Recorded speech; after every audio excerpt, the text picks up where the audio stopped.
আসসালামু আলাইকুম ভিউয়ার্স, সবাই কেমন আছেন? আজকালকার ব্যস্ত জীবনে আমাদের অনেকের কাছে এতটা সময় থাকে না যে অনেক সময় ধরে রান্না করব। বিশেষ করে ব্যস্ত মায়েদের ক্ষেত্রে এটা অনেক বড় একটা চ্যালেঞ্জ। তাই আজ আমি আপনাদের সঙ্গে শেয়ার করব একটি সহজ এবং ঝটপট বাঙালি ডায়েট প্ল্যান, যা আপনাকে আপনার ওজন কমানোর যাত্রায় মোটিভেটেড রাখতে সাহায্য করবে। আমাদের মেয়েদের রোজ এত বেশি দায়িত্ব পালন করতে হয় যে সব কাজ শেষে নিজের জন্য যে একটা ফ্যান্সি ডায়েট ফুড রান্না করব, সেটার এনার্জি হয়তো শরীরে আর অবশিষ্ট থাকে না। তাই আজকের ডায়েট প্ল্যানে আমি এমন কিছু সহজ উপকরণ ব্যবহার করেছি যা কম বেশি আমাদের সকলের ঘরেই থেকে থাকে, খেতে খুবই সুস্বাদু, কিন্তু এর ক্যালোরির পরিমাণ খুবই কম। ওজন কমানোর ক্ষেত্রে সবচেয়ে গুরুত্বপূর্ণ বিষয়টি হচ্ছে ক্যালোরি ডেফিসিট, অর্থাৎ আপনি যতটুকু ক্যালোরি খেয়েছেন তার থেকে বেশি ক্যালোরি খরচ করতে হবে। আপনি প্রতিদিন যতই ব্যায়াম করুন না কেন, যদি ক্যালোরির ঘাটতি না হয় তাহলে ওজন কমার ভালো কোনো ফলাফল দেখা যাবে না। ধরুন আপনার শরীর প্রতিদিন ২,০০০ ক্যালোরি খরচ করে। এখন যদি আপনি প্রতিদিন ১৫০০ ক্যালোরি পরিমাণ খাবার খান, তাহলে আপনার শরীর ৫০০ ক্যালোরি ঘাটতির মধ্যে যাবে। অর্থাৎ আপনি ৫০০ ক্যালোরি কম খাবার খেয়েছেন।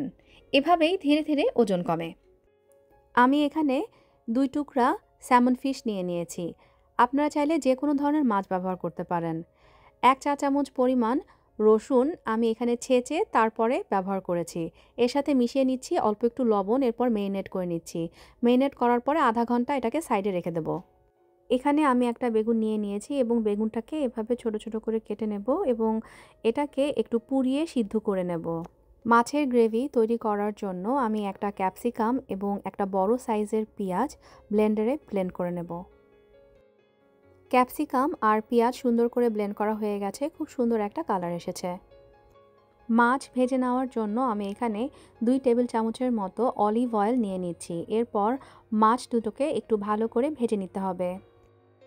আমি এখন মাছ রান্না করতে আর কোনো রকমের তেল ব্যবহার করব না। অর্থাৎ আগে যে ২ টেবিল চামচ তেল আমি ব্যবহার করেছিলাম মাছ ভাজার জন্য, সেই তেলেই মাছের গ্রেভি তৈরি হবে। মাছ ভাজা হয়ে যাওয়ার পর, মাছ তুলে নেওয়ার পর যতটুকু তেল অবশিষ্ট রয়েছে, সেখানেই আমি পেঁয়াজ ছেড়ে দিচ্ছি এবং সেটাকে একটু নেড়েচেড়ে হালকা ভেজে নিচ্ছি। এরপর সেখানে ক্যাপসিকাম আর পেঁয়াজের ব্লেন্ড করা যে মিশ্রণটা ছিল, সেই মিশ্রণটা দিয়ে দিচ্ছি। ১ চা চামচ পরিমাণ রসুন ছেঁচে রেখেছিলাম, সেটা দিয়ে দিচ্ছি। এরপরে দিয়ে দিচ্ছি আধা চা চামচ মরিচের গুঁড়া, আধা চা চামচ হলুদ এবং জিরার গুঁড়া। এরপর হালকা করে নেড়ে দেব। ২টা কাঁচামরিচ দিয়ে দিচ্ছি। মাছের পানিটা আমি অল্প অল্প করে ৩ থেকে ৪ বার গরম পানি দিয়ে ভালো করে কষিয়ে নিয়েছি। কারণ কষানো যত ভালো হবে, মাছের স্বাদটাও তত ভালো হবে। মশলাগুলোকে ভালো করে কষিয়ে নেওয়ার পর মাছ দুটোকে দিয়ে দিচ্ছি। মাছগুলো ১০ মিনিটের মতো এভাবে রান্না করে নেব। এক চুলায় মাছ হচ্ছে, মাছ হতে হতে আরেকটা চুলায় আমি ঢ্যাঁড়সগুলোকে রান্না করে নেব। এখানে আমি ১ টেবিল চামচের মতো অলিভ অয়েল নিয়ে নিয়েছি এবং এর সাথে দিয়ে দিচ্ছি কিছু পেঁয়াজ এবং হালকা করে ভেজে নিচ্ছি। ২টা কাঁচামরিচ দিয়ে দিচ্ছি। এখন ঢ্যাঁড়সগুলোকে দিয়ে হালকা করে ভেজে নেব।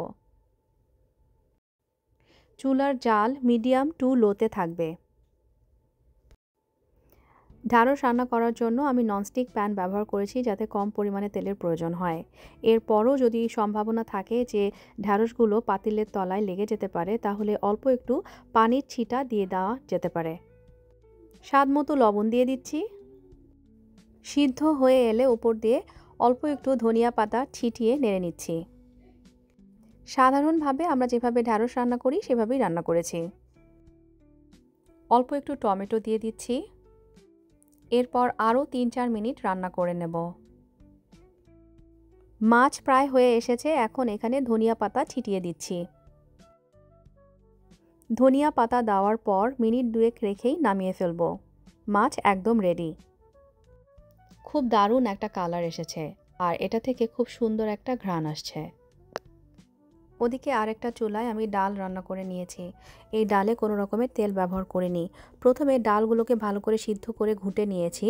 এরপর এতে অল্প একটু হলুদের গুঁড়া দিয়েছি। এরপর রসুন আর পেঁয়াজ দিয়ে দিয়েছি। তারপরে দিয়েছি কাঁচামরিচ আর টমেটো।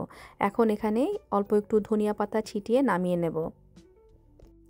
ট্রাস্ট মি, এই ডাল খেলে বুঝার কোনো উপায়ই নেই যে এখানে কোনো রকমের বাগার দেওয়া হয়নি।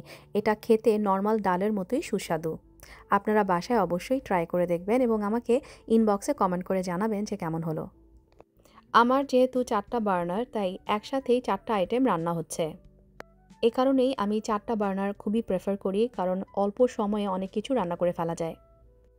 বেগুনটাকে আমি পুড়িয়ে সিদ্ধ করে নিয়েছি। এখন এখানে অল্প একটু পেঁয়াজের কুচি, কাঁচামরিচ, ধনিয়া পাতা এবং সরিষার তেল দিয়ে ভালো করে নেড়ে নেব।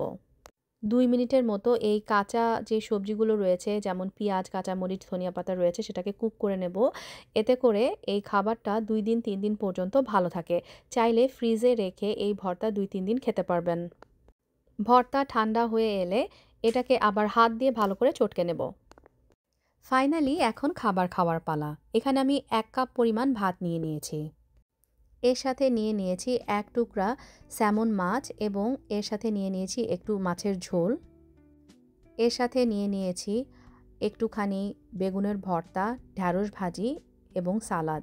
আর সালাদের সাথে আমি লেবু নিয়ে নিয়েছি। লেবু আমার খুবই ফেভারিট, এবং অল্প একটু ডাল। Carbohydrates, protein, fats, vitamins, minerals এবং ফাইবারে সমৃদ্ধ এই ডায়েট প্ল্যান। জানলে হয়তো অবাক হবেন যে ঢ্যাঁড়স এবং বেগুনে ক্যালোরির পরিমাণ কতটা কম। মানে আপনি যদি 1 কাপ পরিমাণ ঢ্যাঁড়স খান, আপনি হয়তো 35 থেকে 40 ক্যালোরিজ খাবেন। আবার যদি 1 কাপ পরিমাণ বেগুন খান, তাহলে 35 থেকে 40 ক্যালোরিজ খাবেন। অর্থাৎ আপনি পেট ভরে খেলেও খুব একটা বেশি খাওয়া হবে না, যেটা কিনা আপনার ওজন কমাতে খুবই সাহায্য করবে এবং ক্যালোরি ডেফিসিয়েট হতে সাহায্য করবে। আমাদের ওয়েট লস জার্নিটা সবার জন্য সহজ নয়। যেই খাবারই খাই না কেন, সেটা পরিমিত পরিমাণে খেতে হবে। হেলদি খাবারও খুব বেশি পরিমাণে খাওয়া যাবে না। সপ্তাহে 3 থেকে 5 দিন এক্সারসাইজ করতে হবে। যে কোনো কষ্টের কাজ বা শারীরিক পরিশ্রমকেই আমরা ব্যায়াম বলতে পারি। সেটা জিমে গিয়ে এক্সারসাইজ করা হতে পারে, ঘরের কোনো কাজ করা হতে পারে, ইউটিউব দেখে কোনো একটা ডান্স প্র্যাকটিস করে দেখতে পারেন, অথবা এক্সারসাইজ করতে পারেন, অথবা হাঁটাহাঁটি করতে পারেন। শরীরকে সবসময় হাইড্রেটেড রাখতে হবে। আনুমানিক 2 লিটার পরিমাণ পানি খেতে পারেন। চিনি জাতীয় খাবার খাওয়া বন্ধ করতে হবে। দিনে 1 থেকে 2 বার গ্রিন টি খেতে পারেন। রাতে ঘুমাতে যাওয়ার 3 থেকে 4 ঘন্টা আগেই ডিনারটা সেরে ফেলা ভালো। শুরুর দিকে আমরা ওয়েট লস জার্নিতে অনেকেই মোটিভেটেড থাকি, বাট আস্তে আস্তে এই মোটিভেশনটা চলে যায়। তাই সবসময় সাদা মাঠা সবজি টাইপের খাবার না খেয়ে যদি ডায়েট ফুডটাকে একটু মজা করে রান্না করা যায়, তাহলে এই ওয়েট লস জার্নিটা সহজ হয় এবং মোটিভেটেড থাকা যায়। আজকের ভিডিওটি কেমন লাগলো আমাকে অবশ্যই কমেন্ট বক্সে কমেন্ট করে জানাবেন। সবাই অনেক অনেক ভালো থাকুন। দেখা হচ্ছে নেক্সট ভিডিওতে। আল্লাহ হাফেজ।